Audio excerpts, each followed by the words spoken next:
भाजप खासदार निशिकांत दुबे नेहमीच वादग्रस्त विधानावरून चर्चेत असतात. यावेळी त्यांनी आदित्य ठाकरेंना टार्गेट केलंय. आदित्य ठाकरेंनी महिलेला मारलं असं वादग्रस्त विधान त्यांनी लोकसभेत केलं.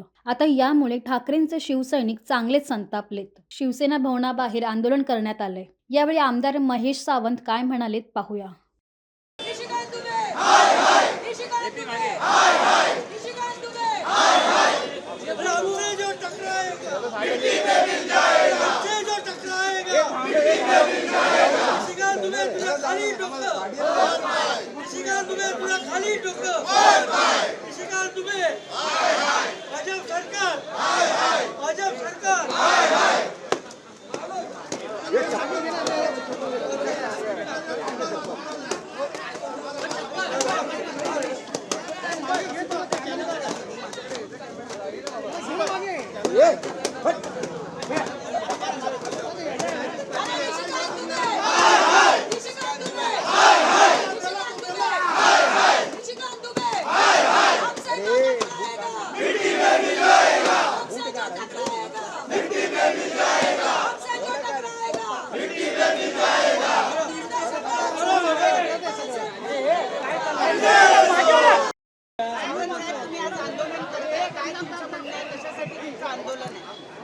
जे भाजपचे नेते आहेत, जे मोदी सरकारच्या समोर स्वतःला मोठेपणा देण्यासाठी त्यांना दुसरा कुठलाच विषय नाही. कालसुद्धा त्यांच्या सरकारचा एक पराभव झाला आहे.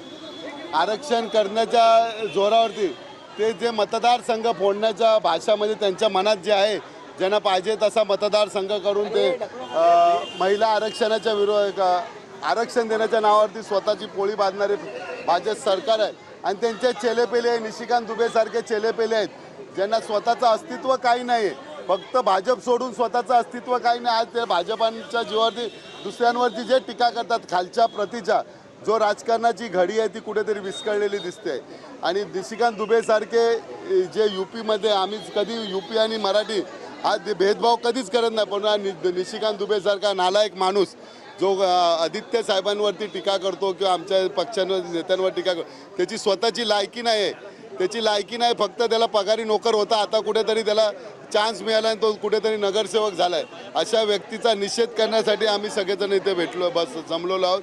आणि जी काही राजकीय ह्याच्या अगोदरसुद्धा राजकीय पातळी होती, परंतु राजकीय पातळी सोडून कधी कोण आपला संवाद साधत नव्हता. परंतु सध्याचे भाजपचे कुत्रे असे कुत्रे ठेवलेले आहेत भाजपाने फक्त भुकण्यासाठी, त्यांना भुकण्यासाठीच ठेवलेलं आहे. असे कुत्रे निशिकांत दुबेसारखे भरपूर कुत्रे भाजपने ठेवलेले आहेत, ज्याचा उपयोग ते फक्त भुकण्यासाठी करतात आणि कुठेतरी वादाची ठिणगी निर्माण करण्यासाठी निर्माण करतात.